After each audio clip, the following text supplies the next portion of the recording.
So can you hear me? Yep. Yeah. So I think if you use the mic, you'll be able to hear sort of. Hello. Yeah. Okay. So when you speak, you got to be here because if you speak like that, you won't pick up. If I go here, then you can hear. Okay. Yeah. Awesome. Read. You ready? Yeah. Is someone outside? No, Shane locked the door. He's coming out. Coming back through the back door later. Okay. So we can go. All right. Welcome everybody to the new set of the Oompa Loompa cycling show, courtesy of Weekend Bike Fitter and Bicycle Ranch who lend us this place to film. Today I've got Jackie. Jackie, thank you so Hey. much for coming. I've got to know you through the 05 Clarence's group. Yep. And I asked him like, oh, this is a cool bike. Can you get me in touch with him? So thank you for coming. Your very first guest on the new set. And could you just give us a brief introduction about yourself and the bike that you're riding? Well, first and foremost, thank you for having me. Yeah, okay. So behind us actually is the Factor Ostro. I hope I'm getting everything correct. So it's a size 54. I got it earlier this year just after the Lunar New Year. So very soon it'll be a year old. Things escalated pretty fast from a 4D to my first road bike and this was since last July actually. Oh, so you consider yourself as a COVID cyclist? Yes, definitely. But you don't look like a COVID cyclist, by the way. I've started running, so I've actually thought about picking up cycling for almost a decade. But me being me, I just wouldn't be satisfied with just an entry level. So I told myself, okay, when I'm ready, then I'll just put everything in and invest in a one-time good one. Right. So Yeah. you started off with a folding bike. Yes, a Reach actually. With a what, sorry? Reach. Oh, okay. Yeah, the make is Reach. Oh, okay. Reach is a folding bike. Yes. And you've ridden that for how long and then onto a road bike? I think 2 months. Okay, 2 months. Yeah. Wow. And then what made you make the decision to go over to the road bike? Basically, I just couldn't keep up with my pals which were on faster two wheels. Yeah. Yeah, then from by right makan trips, suppers, then it became morning rides to TMCR and half island and Okay. yeah, just needed extra speed. So you've been a road biker for about 2 years. 1 year actually, just over a year. Just over a year. Yes. Right. So this was the first road bike? Second. Okay, what was the first one? The first one was a Canon Endurance. Canyon Endurance. Yes. Why did you choose the Canyon?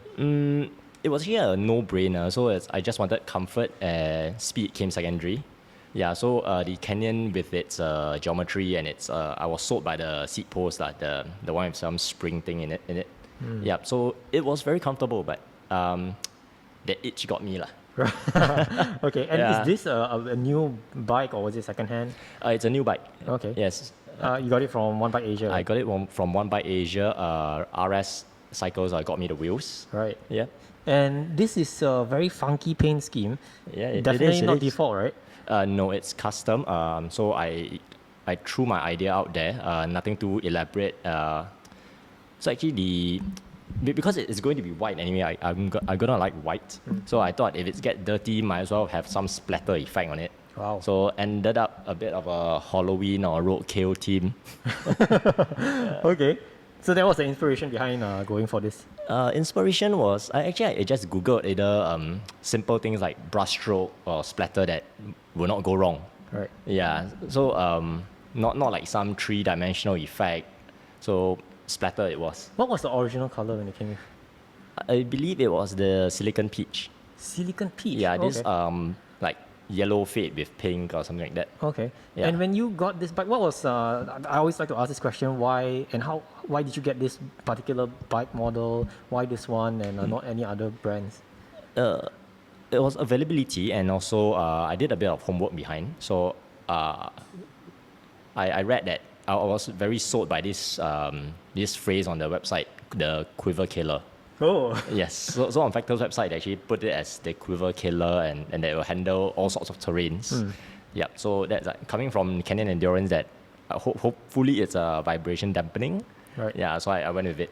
Okay. Yeah. And what group set did it originally come with? It originally came with SRAM RED. Okay. SRAM RED with 50-37 chainring. Right.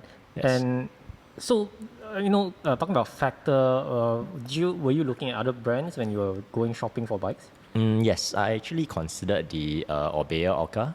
Oh. Yeah, but it was a very new model then, and availability was like zilch. And it's a very chunky bike actually, that one. Yeah, I was again. I wanted something that's different, so I was sold by the bottom bracket. Not bottom bracket. That bottom storage thing. Yeah. The bento box, right? Yes, the non-UCI legal box. Yeah. Okay. So then you got this over at OBA. What was you said it came with SRAM RED, which Yep. is what we have over here, right? And what wheelset did it come with, or was it frame only and then you build it up? Basically, it's whatever you see right now, other than the chainring. Okay. So Yes. you built everything up individually. Yeah, I got all the parts. Then I let OneBike Asia put everything together. Okay. Can you run us through your bike and all the components? This is a very fancy setup, man. Yeah. So apart from the frame, the wheels are actually a Black & 5-spoke. The hubs are in-house. I don't know much about them, but they do have 10 degree, 11 degree of engagement. The pedals are Time X15, XPro 15. What else? The hollow cage came a couple of weeks later. It also escalated pretty fast. Yeah. Like all other bike parts, it escalates really fast, right? Yeah. So it's like the whole white and red theme came very fast, one after another. I wanted something to match the paintwork. Then I was browsing and actually I messaged AbsoluteBlack about the chain rings if they're compatible. They apparently are not. So for viewers out there that are wanting to experiment with it, these are actually 11-speed chain rings, but with a 12-speed group set. Oh. Yeah, so apparently it works. I've read somewhere that it's just you might get a bit of shifting issues, but so far so good with this is a YBN chain. Okay. The original SRAM chain did not climb from small to big. Okay. Yeah, so that posed a bit of issues, and I know the hollow cage, the selling point is actually supposed to be very quiet. Your drivetrain becomes very quiet, but now with the foreign chain, the third-party chain, it adds a bit of noise back to it lah. So you're saying that if I were to use the stock chain from SRAM, is it? Then it wouldn't be as noisy. No, it wouldn't even climb. It wouldn't even work. Because of the chain ring. Yes, Okay. correct. Which then you have to compromise with the noisy OSPW. Yes. Okay. What else do you have? You have also a very fancy cockpit, saddle, seat post. Yes, so that one was a bit of a weight weenie part of me that yeah, so the itch that couldn't be cured. I was expecting a sub 7 kg bike in the first place.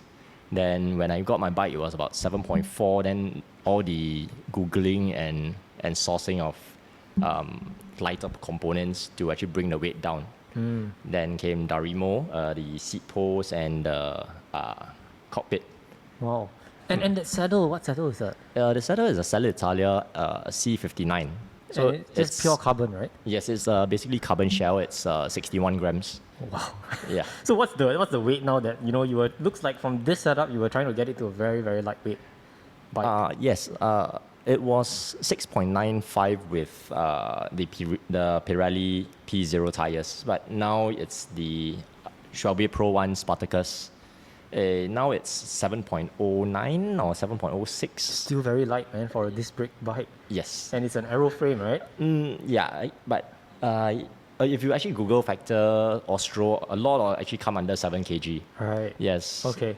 So, I've got a lot of questions. Let's just start with the frame first. Factor Ostro VAM. Yep. There is also is there such thing as a non-VAM version, or is all No, Ostro the VAM? Factor Ostro only comes with a VAM. Okay. And what does VAM mean? Does it mean like higher carbon grade?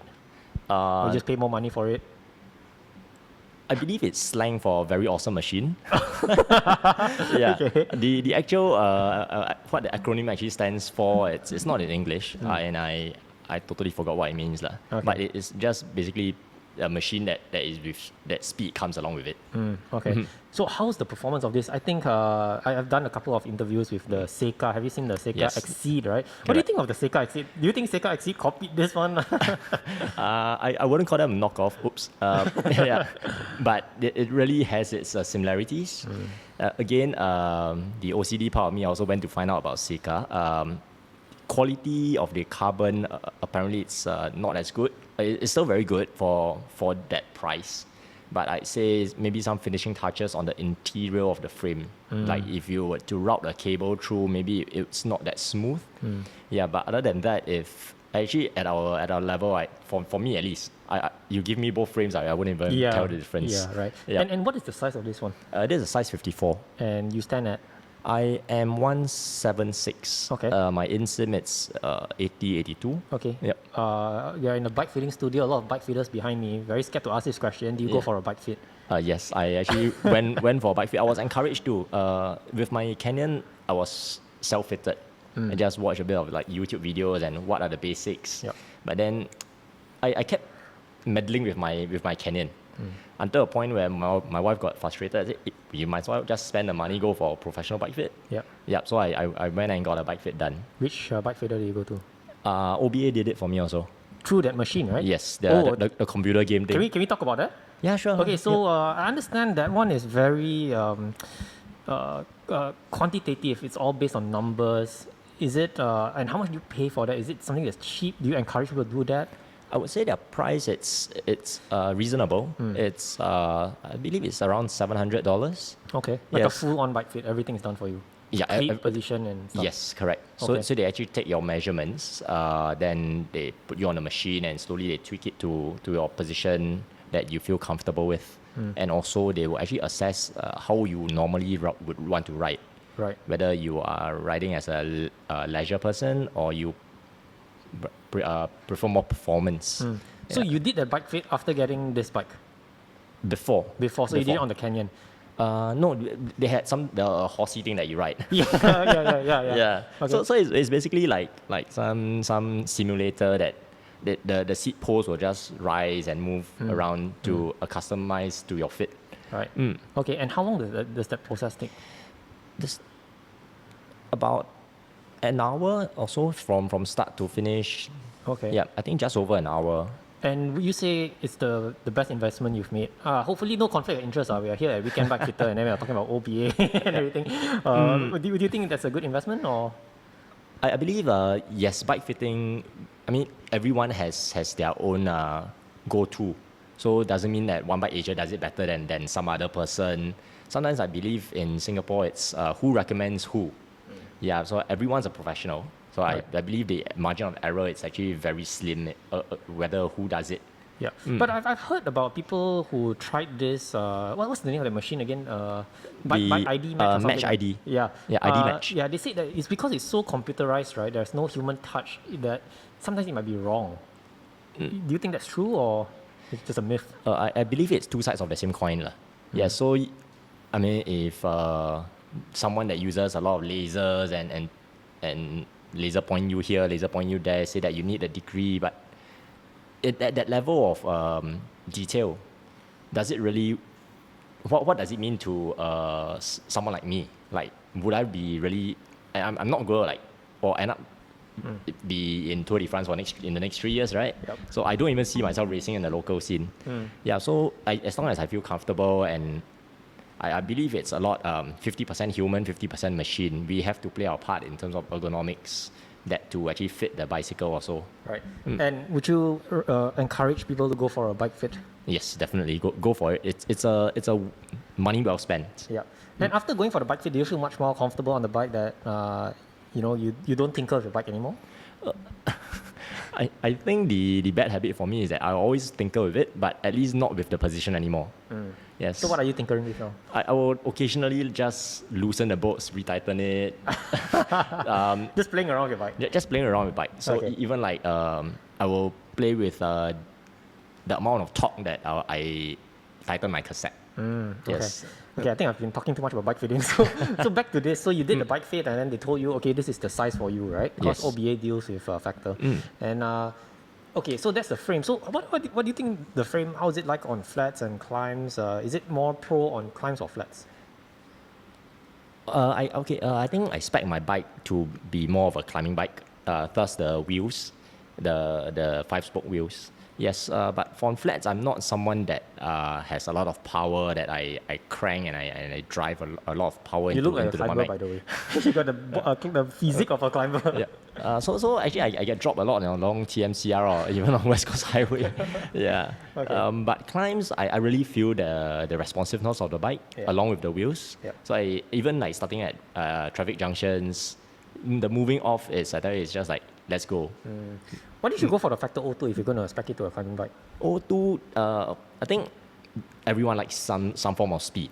So the Factor O2 being a lightweight, it's more of a, it just lacks that aerodynamic touch to it. Right. So very easy. It's just the Ostro. Okay. And okay, then that's on the frame. Let's move on to the wheel sets. These are very unconventional wheels, especially the spokes, right? It's a head turner. Yep. There are 5 spokes on this. This is from Black Ink, right? Black ink, yeah. Why did you choose these wheels? Just wanted something different, something eye-catching. Okay, do you get people coming up to you and say, oh, what wheels are these? And like, Yes, I actually initially do get it a lot. People are just like come up to me, hey, nice custom paint or hey, nice wheels. Yeah. A bit of AA lah, to be honest. Yeah, so even in the past when I run a lot, so yeah, I like that kind of a nice kit kind of thing. right. Yeah. And how does this compare to traditional wheels, especially with this kind of spokes, right? The initial impression is that it's a lot stiffer. Yes, so going over some bumps and stuff, initially when I had my tire pressure up, so it felt really bumpy. Yep. And the hubs are inbuilt by Black Ink, so you can't swap them out for third-party hubs, right? I can't, and I just have to pray that nothing goes wrong with them. Yeah, I mean, imagine like breaking any of the spokes, but I think it's very hard for you to break any of the spokes, right? It's pretty tough. Yeah, the spokes are definitely tougher than me. I think my bones will break before the spoke do lah. Yeah. Right. And are you convinced by this kind of wheels? Is this the future? Will you try going back to traditional spoke wheels? Actually, I have. So I have actually recently gotten. Is it okay? I just named the. Sure. Okay, I actually recently just gotten another set of wheels. Oh, that's the one you showed me, right? Yes, Yeah. the Cat X50 Ultra. Right. Yep. So I also wanted to just play around with different wheels, and because previously I had totally no experience with when people ask me, hey, so how does a wheels compare to the regular spoke wheels? I have no idea, man. I have nothing to compare against. Right. So what did you get at KDX? It was lightweight and it wasn't too deep. Okay. So yeah, even with my Canyon, I got a set that was 55. So 55 mm deep. And in the past, it actually did take some effort to accelerate. Then I went for this, so I was convinced that I needed something shallower, but I wanted that responsiveness. But having 2 sets of wheels, right? How do you know which one to choose? Like on which day do you pick which wheels? Normally, it's just a gut feeling. I'm still playing around with my bike, so it really doesn't. Like I said, I ride more for adrenaline and for fun. Yes. So it's just like, oh, I will just go for this today, and I'll just go for that another day. Right. And tires also, this is also very, very unique. Right? White color, I'm guessing to match the frame. What Yes. tires are these? Schwalbe? These are the Schwalbe Pro ones by collaboration with Spartacus. So I Okay. think it's a brand under Chancelara. Yep. Right. And let's see, what else are we talking about? Okay, so let's go on to Drivetrain. Let's start with pedals first. Time. Yep. Not sure if you mentioned why you got time pedals. Yeah, I was actually practicing to unclip with Shimano's. And believe it or not, I actually managed to sprain both my ankles while practicing. Yeah, so I just needed something that, even with the lightest setting, I managed to sprain both my ankles. Wow. So I just needed to experiment with something else, hopefully that I can unclip easier in. Yeah. And thankfully, I found Timex Pro lah. But Timex, time pedals are not very common, right? You don't see many people using No, and it's not definitely not common in Singapore. What you see around are definitely Shimano's and some that are using Look. Yes, and I believe the main turn away is actually the price point. For time, they're very For expensive. time, they are actually, the retail price is actually more expensive, but you can definitely find some promotions that's going on down online or anything that gives you a discount. Okay. So basically, like your mid range would be a Dura Ace price, Right. and your high end of the time would be even more expensive than a Dura Ace. Okay. Yeah. Do you have a power meter, by the way? Yes. Where is it? That I don't look at. Oh, that's the D4. Yeah. Why? The Quark. We came with the group set? No, it actually came with my original group set, so I thought it'll be fun to just look at some other numbers. Yeah. Yeah, but I think till now I haven't really went to deep dive into what the numbers actually represent. Okay. And let's talk about the chainring. You said it was 11 speed, right? Yes. And why did you choose an oval chainring? oval chainring used to be very popular by Chris Froome. He made it popular Yes. for climbs and stuff. Correct. Now you don't see many people talking about oval rings. Nobody really gets them. I think it's very controversial from the sports science aspect. So a lot of people saying that it's just useless. Whatever they say, you're not going to save 2 watts at 30 km per hour. Those kind of thing. So placebo. The main thing is just placebo. I find it fancy. I like the red that matches my bike. Yeah. Yes, and so let's go for it. And if it doesn't work, I can always change it back. Do you feel there's any difference in terms of pedaling, or is it really just purely placebo? Actually, there's one point that did stand out in this article that I read. It's for people who have a less efficient pedal stroke, oval chain rings might be good for them. So I actually had I say that I have a pretty choppy kind of pedal stroke. Right. So oval chain rings take away that dead zone and whatever. So okay, I'll take my money and Yeah. It's not very expensive, right? These chain rings. No, it's actually not that expensive. Okay. And last but not least, you're talking about placebo effect. I'm going to ask you about that OSPW. Yep. This is a very fancy one because the pulley, the jockey wheel is also red. Is this some kind of custom painted color as well? No, it's actually a default. So Okay. AbsoluteBlack. I keep getting the two brands mixed up. So AbsoluteBlack, they actually have an array of colors. Okay. So from black to silver to even the iridescent, the rainbow color scheme. Okay. Yeah. So just nice, it came in red also. Any performance difference? If placebo works, right? Yeah. Okay. Then moving on to the cockpit. This is a one-piece Darimo. Yes. Looks very light. Do you know the weight of this? How much weight do you save buying this kind of cockpit? I think I saved up to 100 grams just the cockpit alone. Yeah, so it's I think sub 200 if I'm not mistaken. Right. 190 grams for the whole thing. Okay. And my last question, let me just see what time we are. Okay, 22 minutes. Okay. The last one on the saddle, right? So this kind of carbon construction without any padding, Yep. is it comfortable to ride in long distances? Actually, contrary to belief, it's pretty comfortable because of how thin the saddle is. The carbon actually flexes to the bones. Right. To the pigu. Yeah. So it's just the rider's weight might be a consideration. Yeah. So especially someone that has, you might think that because of the hip rotation, it might not be comfortable. No, the saddle does flex quite a bit. Okay. And is there a weight limit? I'm presuming there is a weight limit. There is, I believe on this it's 90 to 100 kilos for the whole system. Right. Any dislikes of the bike? No. Or you wish would have been different? Or Factor could have done better, or anything else on the bike? Could have been lighter. Everybody wants a lighter bike, lighter and faster. Actually, lighter is my bane because I'm too light. So I don't hold speed as much as heavier riders do. Yeah. So on downhill, they actually just cheat me. Okay. And I like to. Some people started asking me to ask my guest this question is apparel. So you're a pretty skinny guy, almost as skinny as me. Do you find that buying jerseys a bit difficult, and bibs as well? Like it doesn't fit, right? Yes. So actually, my first few months, I wasted quite a bit of money buying or sourcing for fitting apparels. So it's really trial and error. You have to take a gamble, or if you just head down to a local store, that's where you can try. Yes. Okay. So what do you have on here today? I have on me I think it's the Taiwan KOM color of the Factor jersey. Okay. Actually, I forgot what brand. Right. Yeah. And your bibs? Yeah, it's actually a matching set. So okay. So the logos on the sleeve and on the bibs. Right. Yeah, I have to buy one whole set, OCD. Yeah. And shoes, this like some Michael Jackson shoes going on, man. Shoes, they are the Spartacus.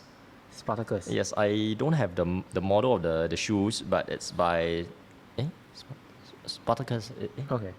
I might be wrong. I really need to check. Okay, maybe the viewers can pick that out later. Yeah, man. I'm so sorry. I've already forgot what shoes these are.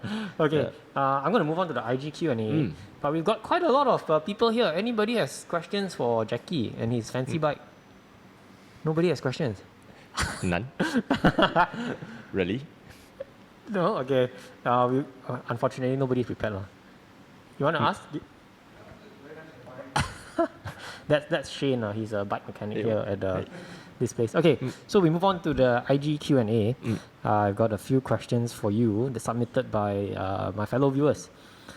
You have no idea what these questions are, so the first question is, heard this guy can also run very fast. So you say you're a runner. Perhaps he knows me in person. Yeah, so I've been running most of my life. For about 12, 13 years, I've been running. Wow. Full Yes. marathons? Full marathons, yes. Wow, what's your time on So a full marathon? my recent standard chartered just a few weekends ago was 3 hours and 45 minutes. That's really fast. And yeah, At what pace is that? Sorry, my math is... oh, it's about 5:15. Oh my god. 5:10. For 42 kilometers. Yeah, So is running or cycling your main sport? running. Running. Ru- So this running just to is- complement running. So these days people keep asking me, so which is my love? Do I still love running, or I'm saying it's a little bit like two-faced. Right. So running gives me that endorphin fix. So I feel happy running. Right. But cycling gives me that adrenaline rush. I have a funny story to tell you. So I started off running, started with 5K, 10K, then I moved on to half marathon. I never did a 42. I enjoyed running a lot, and then after that I started picking up cycling, mountain biking, and then road biking, and I totally dropped running because I felt that running was just too slow. Like after you started cycling, it's like, wow, it's fast and everything, and then like, wow, running now is a pain, man. It's so slow. Do you ever feel that, it's a bit slow, you'll ever move on to road biking full time? No, I believe I still like running a lot because actually this person who actually asked this question, perhaps like I said, he might know me. So let me just put it out there. Actually, I have 100 pairs of running shoes at home. 100? 100. Yes. Wait, what's the reason for 100 pair of shoes? It's just me being a shoe geek. Okay. But so I like not only trying out different brands. That's why I got my bike. When changing all the different parts and components, a lot came over from my interest in running. Right. So I try different shoes, the different technologies in different shoes also. So what shoes are the best for running? The shoes that fit you. Oh, good answer, good Yes. answer. Will you say that the same for a bike? The bike that fits you is the best bike? No, because one, it's I know the purists, the purist cyclists will definitely say, no, that's not true. But then, bike bottom line, it's still a machine. So although the human drives the machine, but the machine aids the speed. Right. So it's like a two-step thing. Okay. Whereas in running up to recent years, it's really just the person driving the person forward. Right. Yeah. Sorry, just coming back to your point on saying about shoes, the shoes that fit you, right? Yes. So what do you mean by that? So you mean obviously it sounds like a stupid question, but everyone has different feet, sizes. It comes in Right. all shapes and forms. So you got to find the right one that fits you nicely. More or less, yes. So we actually do go for shoe fitting also. Shoe fitting. More like a gait analysis. So with the array of products that's on the market these days, some people just like it softer, some people just like a firmer cushioning. So there's no one-size-fit-all solution. Right. Yeah, there's no cookie cutter. So you just have to source and just try different brands. Then eventually you'll find the one that is up your alley. Okay, cool. Yeah. Sorry, deviated a bit to running now. Okay. So the next question, it's a roast. Why pick an OSPW that actually slows you down? Do you think OSPW slows you down because it's least aerodynamic? Does it slow me down because of it being least aerodynamic? I don't feel so. So and I say I rarely even hit 40 km per hour, so I don't feel it. The main factor for me, a bit of pun factor, is that it's just purely the placebo. Yeah, so I feel good riding a bike that I design, I put my inspiration in. Right. Yep. Okay. Good answer. Wow, saw this on the Factor group, right? Is it as fast as it looks? It looks like you're getting recognized, man. Wow. That's a... Well, I don't know, that's a very personal question. No? But the thing is that I'm not as fast. So I get jumped on a lot when I even like try to hold a pace at like maybe like 34 or 35. So I get jumped by people who want to go by 36, 37, 38, 40. And I can only just try to hang on for dear life. Right. Next question is, 5 spokes, is it comfortable? You said it's stiff, right? But Yes. is it comfortable? It's stiff, it's responsive, and it accelerates fast. So it actually has a very fast acceleration to it. So I'd say that it's definitely fast. Just play around with your tire pressure. I believe actually a lot of people cycling around, they actually run too high pressures. That's me. So I do realize that. So I just have to play around with tire pressure until we find our comfort zone. You're on tubeless? Yes, I'm on tubeless. So what do you think of my 110 psi clinches? Wow, xiong really. No, but you said it feels good. So I tried lowering my pressure, and I feel like it's very sluggish. Maybe I'm so used to high pressures. Are you on 25 or even slimmer? 25. 25, 110. I mean, if you are going at 40 km along TMCR, that's relatively flat. Well, TMCR is becoming quite bumpy these days, actually. Yeah. So I mean, why not? You have 10 km of flats to hood down. Yeah. Yeah. So unless you like go over some road bump or something that, but then your saddle with the cushioning would absorb a bit of that impact already. Yeah, that's true. Okay. Okay, let me pick a nice question. Okay. Darimo, how do they perform? I know it's lightweight, but are they stiff and safe? I actually tried to bend the Darimo, did a bit of a flex test before I have it installed. So there is some play in it. Yeah, so I believe it's coming from a comfort point of view. There is a bit of comfort. It's not exactly stiff, rigid. Yeah, so it's just that it's not aerodynamic compared to the default handlebars. Right. But what do you mean by doing a flex test? So what did you went to the shop and started bending? No, I just tried to gyao the whole. At the shop? No, when at home. At home. Yeah, at home I just tried to gyao the handlebar. Did it flex? Yes, you can actually really see the handlebar flex. Were you not worried that it might break? Nah. Okay. What's the difference or benefit with those carbon spoke wheels and the usual alloy carbon spoke wheels? I have no idea, man. If I were to put you on a blind test between the alloy and carbon, will you be able to tell the difference? Yes. Put me on a bumpy path, I probably would point out the 5-spoke over the alloy spokes. Right. So more comfortable for the alloy. Yes, correct. Okay. Did you get the bottles to match the bike or get the bike to match the bottles? No, the bottles were very long ago. So you got the bike to match the bottle? No, but somehow it matched. Okay. Yeah. What bottles are these? Actually, I got them from the GCN website. Ooh. So yeah. Fellow GCN supporter. No, just a source of information. Right. Yeah. Okay. Have the more on the wheels. Have your wheels or rims went over any potholes? If yes, was there any issues with it? Thanks. No issues. Like I said, they are very well built. They are strong.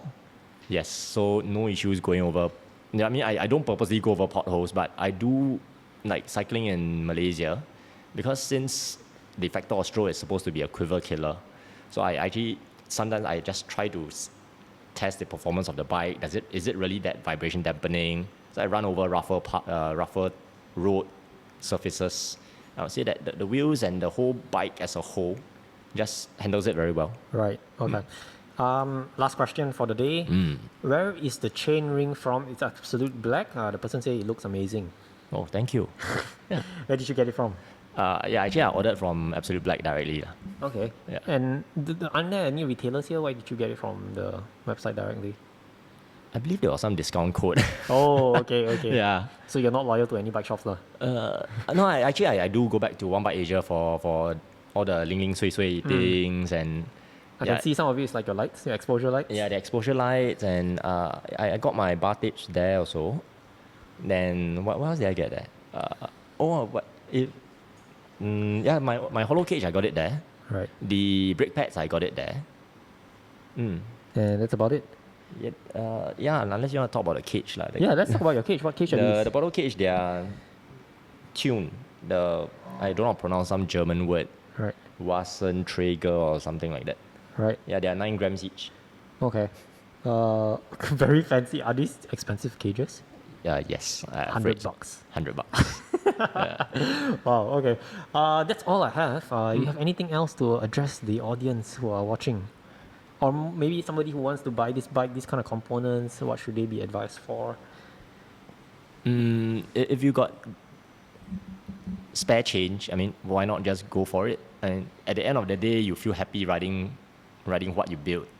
So, like I said, you can definitely go for expensive build or the fanciest of builds, but if you don't feel your bike, then sooner or later you're going to change it anyway. So why not change it to something that you feel happy on? Wow, good and wise advice.